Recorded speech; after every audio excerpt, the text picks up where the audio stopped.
Our little students are on their well-earned spring break here in Los Angeles.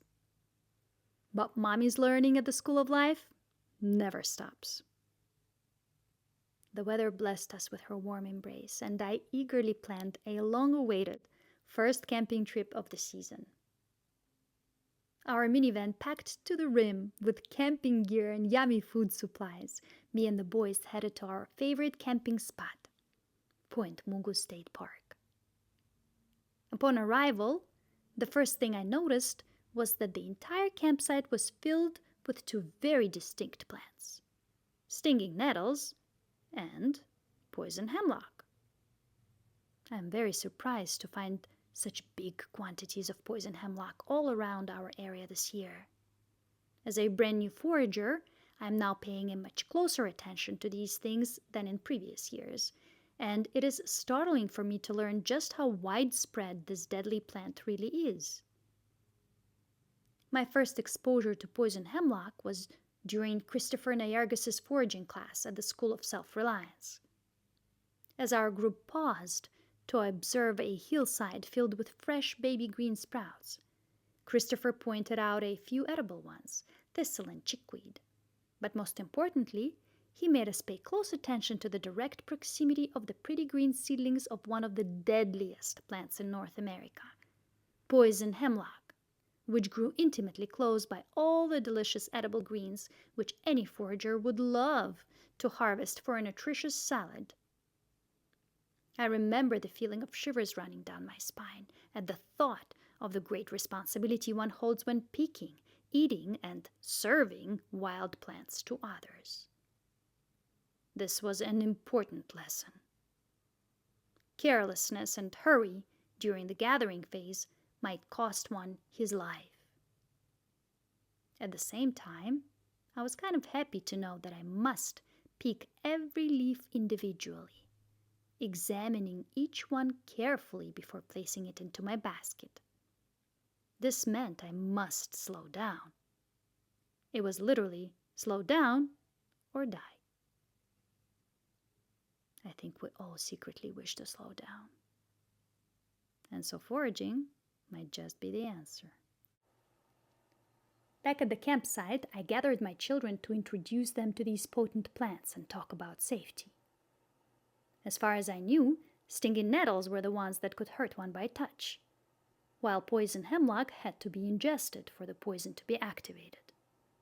Plus, the mere presence of it on a well-tended to, popular, designated state park campsite left no doubt in my mind that it is safe to be around. Otherwise, there would certainly be warning signs, just like the ones for rattlesnakes and mountain lions. And then, some of the most renowned foragers that I follow handle poison hemlock without gloves and don't have any issues. The children and I spent time kneeling over both of these divine beings, Nettles and Lady Hemlock, learning their features. At last, I boasted to the boys how easily I can touch stinging nettles. I'm not afraid of the sting. I actually kind of like it. I am a touch and feel kind of girl. My palm and fingertip chakras are open, so that is my preferred way of communicating with the world, including all new plants. Trust, curiosity, respect, and lots of touch. That's my path to establishing a bond for a continuous, nonverbal communication. The trip went on successfully. We climbed the majestic sycamores, rode our bikes, splashed in the freezing ocean, and went up to the very top of the nearby dune to kiss the sun goodnight. The next morning, while packing leisurely and enjoying every last bit of our trip by the heat of campfire, a ranger came by our side and notified us that since we didn't leave by the checkout time, which was noon, we are now trapped here for the next 2 hours due to emergency work being done in the area. I was relieved to hear that we have extra time to pack, thanks to this generous gift of late checkout presented to us by the universe. While my friend taught my 10-year-old twins how to make their own bow and arrow, to their delight. My 13-year-old ones impatiently waited for our departure, buckled up inside the car, glued to their cell phones in hopes to catch reception. Depending on which one of us you would ask, those 2 hours either flew by or painfully dragged. The roadway opened up, and at last we were ready to head back to the city. But before hitting the road, I was challenged by my kids to go and touch the very tall nettles on the perimeter of our campsite. I couldn't refuse and headed straight for the patch, slowing down a tad on the way to touch goodbye all the rest of the plants growing in the middle of our campground. I ran my hand through the thick, soft, lush carpet of young poison hemlock leaves who extend like feathers and look like fluffy carrot tops, thinking to myself how much I love all the plants and how unfortunate it is that we can't get to know each other closer with this one. I touched the big nettles and got the big sting. Bubbles appeared in between my fingers and on the back of my hands. I was okay, albeit a bit surprised. I turned to walk back to the car where everyone was waiting, but couldn't help myself and took one last tiny detour to photograph a large mother hemlock plant rising just a few steps to the left of my path. She is gorgeous, potent, fertile, delicate, and deadly. I gently placed my palm underneath her umbrella of little white flowers, holding it ever so lightly by the stem in between my fingers. Took a few quick photographs. I thought that I ought to finally finish a video I've been meaning to put together about how closely intertwined this plant is with all of us and the extreme discernment required by new foragers when handling nearby plants. "Mom, let's go!" I turned to the car. The traffic was light, and with a bag of salty sweet popcorn by my side, the ride back was deliciously tranquil. We arrived at the apartment and unpacking began. Everything was mise en place by midnight, children long asleep. I had some fresh mugwort leaves saved in the fridge that I gathered some time ago, and I knew that this was a perfect opportunity for a relaxing mugwort bath. I've never made one before, but I did hear from many fellow foragers about mugwort's benefits and how it promotes good dreams. I was looking forward to finally trying it. I steeped fresh leaves in hot water, bruising them lightly, before immersing into the pot. The bath water turned beautiful light green, with 5-finger mugwort leaves suspended all around. I dipped in, laid down, and surrendered all of my attention to the plant medicine.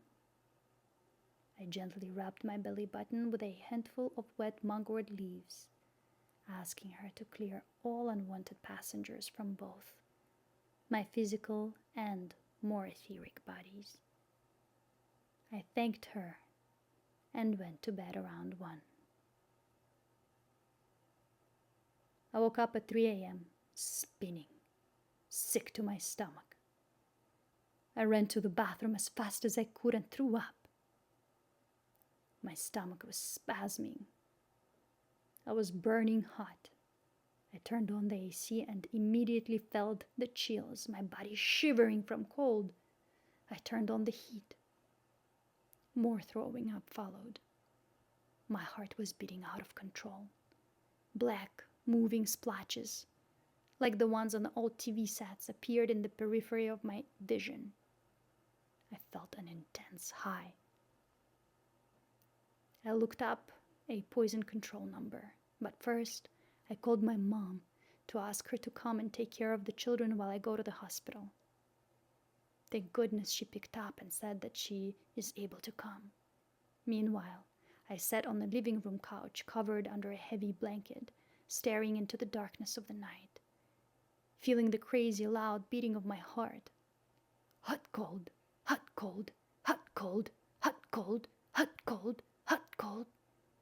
I threw up several more times and felt a bit better. I was recalling all liver transplant cases related to mushroom poisoning that I've recently read about, panicking, but also knowing that something is not adding up, since I have not ingested anything unknown, unidentified, or remotely poisonous. The one action that I took that could potentially be the culprit of this crazy reaction was the gliding of my hand over young poison hemlock leaves and the touching of the stem and the base of the flowers of the mature plant. The second action in question was me taking the mugwort bath. I searched the web and YouTube for clues. My symptoms were similar to poison hemlock poisoning, but I have not ingested any. Mugwort, on the other hand, contains slight amounts of psychoactive compounds which provide hallucinogenic and psychotropic effects. So which one of the two is it? Am I going to die, or is this temporary? I felt the presence of Mugwort by my side, but I couldn't tell whether she was saving me from the hemlock poisoning or purging me from unwanted energies, just like I asked. Wordlessly, I spoke to her. Mother Mugwort, I trust that whatever is happening right now is only temporary, and I trust that you will spare my life. And it stopped, just as my human mom opened the door. The rest of my night was filled with an immense feeling of lightness and joy. If you recall the feeling after being very sick, when it's all over and you realize you made it out alive, the best feeling in the world. I went to bed soon after, as I now had only a few hours of sleep left before my new volunteering job at the WTI nursery. All throughout next day I was investigating. Was it the purge from a mugwort bath? Or was it me touching the hemlock? Was it me touching the hemlock after being stung and my skin probably punctured by stinging nettles? I also have a fresh paper cut on the bottom side of my ring finger. Or maybe it was me touching the hemlock and then eating popcorn without washing my hands. I'd like to emphasize that all of the culprits were my actions around the plants, and not the plants in themselves. I became obsessed. I needed to know whether touching hemlock can be this dangerous, especially being that so much of it is growing right on the campground, right underneath where we place our tents. I figured that the only way to know, the safest way to eliminate one suspect, would be to communicate with each one of them individually. Knowing for a fact that mugwort is not deadly to humans made it a preferred plant to examine first. I decided to take another mugwort bath and watch. Maybe the component of mugwort that promotes dreams overstimulated me. Maybe I reacted so strongly to its medicine because my system is free and clear of stimulants. I don't drink, I don't do drugs, I don't smoke, I don't drink coffee or caffeinated beverages, I don't take any synthetic vitamins or supplements. Another possibility was that mugwort did exactly what I asked her to do and purged me from unwanted energies. Well, I was certain that I wasn't going to die from mugwort, maybe just feel that same crazy high for an hour or so I decided to give it a go for the sake of figuring it out once and for all, and hopefully forewarning others about actions we take that can lead to dire consequences, or perhaps prevent them from happening. I'm writing this article the morning after.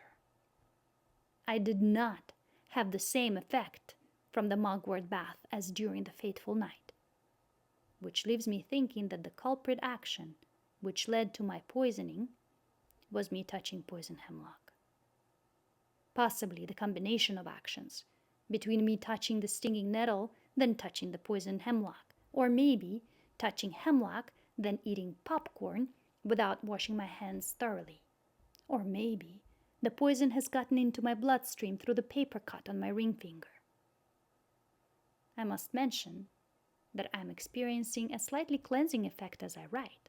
My metabolism is working exceptionally well this morning after the mugwort bath, but it's nothing in comparison to the severe stomach spasms that I had the night prior. Now that all is said and done, I'm deeply humbled and reminded once more that since I'm the one taking new actions here, I am also the one left with the great responsibility of having to choose them wisely.